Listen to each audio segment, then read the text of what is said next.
Hey guys, it's Melissa here from melissaoatman.com. If you are seeing me today, I have a few channel messages for you, and I'm going to pull some cards from the numerology deck by Michelle Buchanan to give you some messages for the upcoming week. So the messages coming out today were that you hold the power.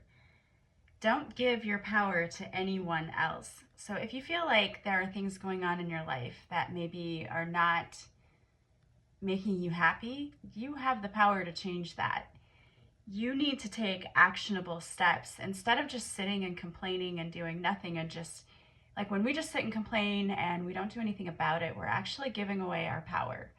If you want something to change in your life, you have to stand in your power and you have to think of some actionable steps that you can take that might make a difference, whether it's changing your mindset, changing a habit, changing what you're doing. There's some small actionable steps that you can be taking every day to help you make more positive changes in your life.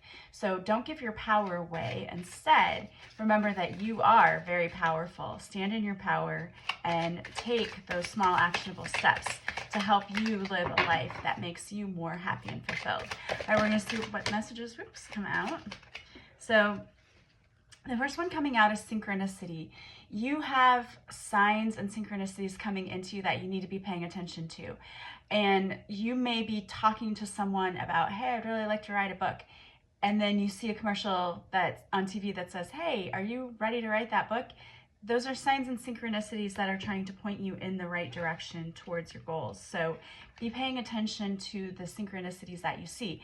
It might be recurring numbers. Sometimes we see those angel numbers like 222 or 444 or 1111. When you see those numbers, pay attention and then look them up to see what messages those numbers have for you. And you have rebirth. So there is something in your life that is about to be transformed, or you want transformation in your life and it's about to happen. Rebirth is all about transforming and changing things in your life, whether it's changing your mindset, changing your job, changing a relationship, whatever it is. You have a rebirth that's about to come through for you, and it's going to be a very positive thing, but you need to get ready for it, and you need to be doing the things that are going to help you live a life that's going to make you happy. And when you make your decisions, think about it that way. Is this going to support a life that I love, or is this decision, if I make this decision, will it make me miserable? Is it not going to be something that will support moving towards living a life that I love? And you have new beginnings. So new beginnings coming in.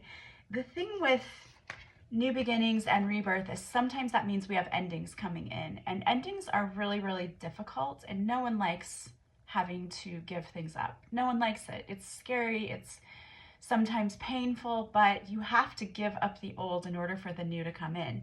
And when we let go of that old stagnant energy, we make way for new, wonderful, beautiful energy to come in, but we have to give up what's no longer serving us. And so sometimes that requires sitting down and doing a life review and saying, okay, what do I need to be doing less of in my life? What do I need to be doing more of? And I've had to do that myself recently. I wasn't working out because I was just depressed. It's been a rough 2 years and I just stopped doing it. And I decided, okay, you need to do more self-care and this needs to be a priority for you. So I had to start doing that again. And then you have surrender. You need to learn also to surrender control and allow the universe to bring in what is for you. Sometimes we want to hold on to things so tightly because it's about control. That lack of control for a lot of us stems from childhood trauma, where we did not have any control over some of the things that happened to us when we were younger. And that causes us to be hypervigilant, and then we're also really in need of control over our situation and what happens to us in our lives because we didn't like that feeling of not being in control. But sometimes what happens when we try to control every little thing in our life is we make a big mess. We make things way worse than they are. And if you're trying to hold on to something that isn't for you, it's not fitting, you're just prolonging your pain and your suffering. So time to let it go and to surrender to trusting the universe, and that the universe, if you have to let something go, it's because something better is going to come in. It's hard for us to see that in the beginning, but it's true. We let go because the universe is bringing us new and better energy. So even though letting go can be a very difficult thing, it can also be something beautiful when we surrender and decide that we're going to go explore explore new things, and we're going to create a new life that we love. It's all about rebirth, and that's what this message has been about this week. So don't fear change. Just calm down. Remember that the universe always has your back and is always bringing you to better things. And time to sit down and really take your power back and think about what's working in your life and what's not working, and change the things that are not working and do more of the things that are working. I hope you have a beautiful week. If you would like a full reading with me, you can go to my website, melissaoatman.com. There you can get a 30-minute or hour reading, and we can look into anything. You can ask specific questions. We can get answers for you to give you some guidance for your life or just some beautiful messages from the universe. I hope you guys have a fantastic week, and I will talk to you soon.